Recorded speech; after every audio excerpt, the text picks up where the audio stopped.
Hi people, hi, it's Adebayo, and it's another fantastic episode.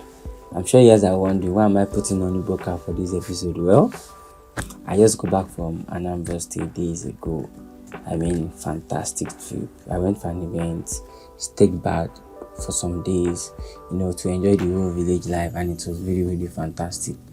Except for the fact that masquerade almost flogged me. I think that is story. That's a story for another day.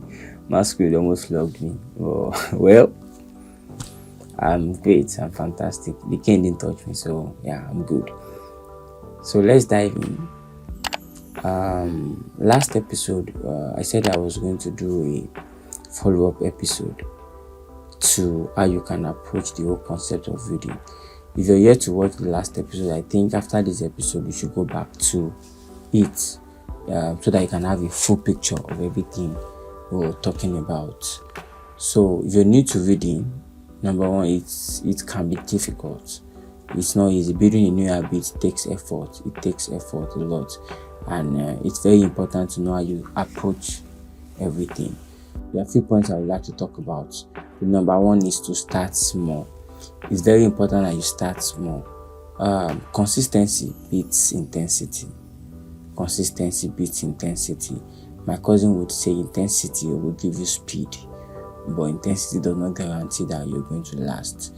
So when you're starting your reading journey, it's very important that you start small. If you're new to this thing, you can start with 5 pages a day.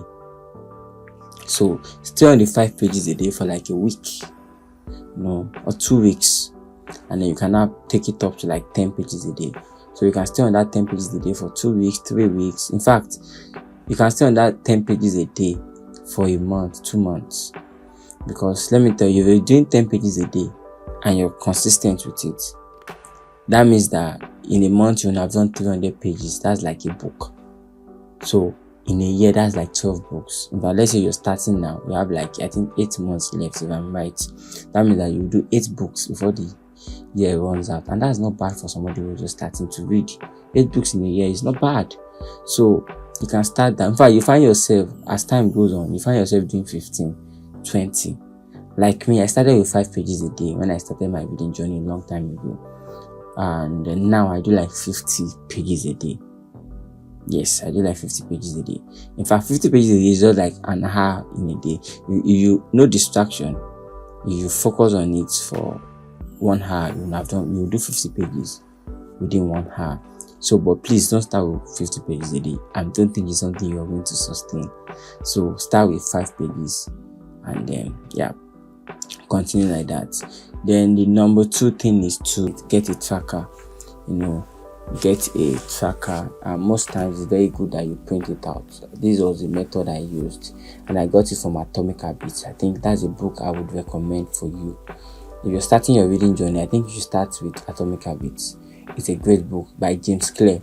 It will help you to build new habits, give you the techniques on how you can approach the whole thing, on building new habits and leaving the old ones behind. So I got a tracker printed out, so can do that, and then you write down the habits you need to build. For instance, let's say reading, and then you tick it each day. You tick it like a calendar, so you just tick. So this is what it does. You don't want to leave an empty box. You don't want to have an empty box. So you are motivated to do what you're supposed to do that day. So I think that's one thing you can employ. It will help you a lot. Then the number 3 is you should get an accountability partner. Get somebody that you can read together. I don't mean read together in the same space. Person could be in another city, but you know that yes, we are supposed to do 5 pages today. We are supposed to do 10 pages today.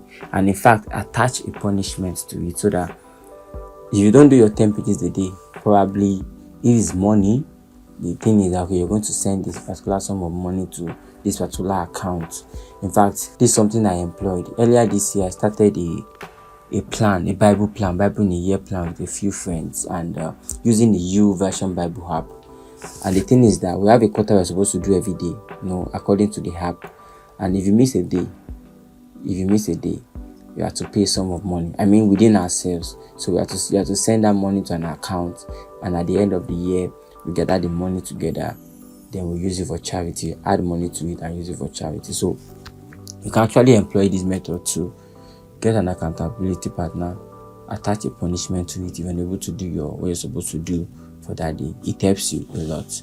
And then I think the third thing is to when you're reading is to underline striking points, be fully engaged. And one of the ways to be fully engaged in a book or to enjoy the book you're reading is to mark out.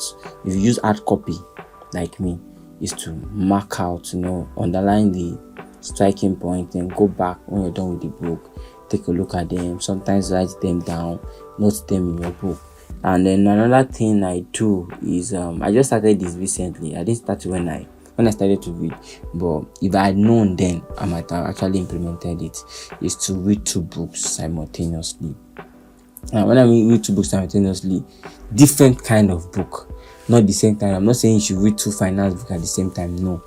So for instance, maybe when your energy is high, somebody like me now, I'm a morning person. I prefer to wake up early in the morning. Like around that time, I can read books like, finance, business books that would actually engage my brain a lot.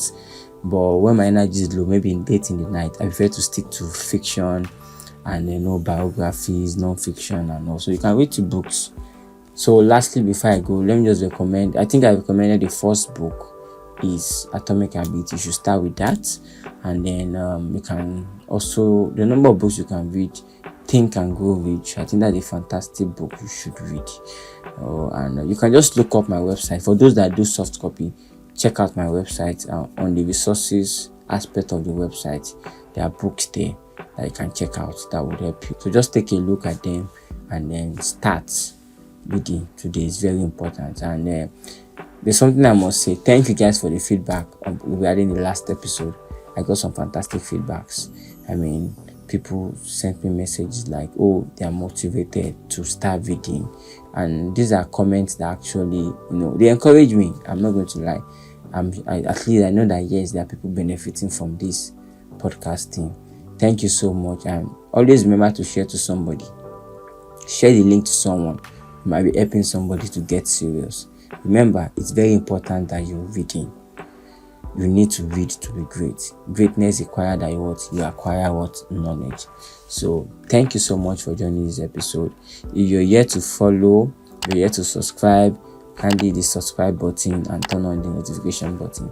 Thank you, and I hope to see you next week. Thank you and cheers.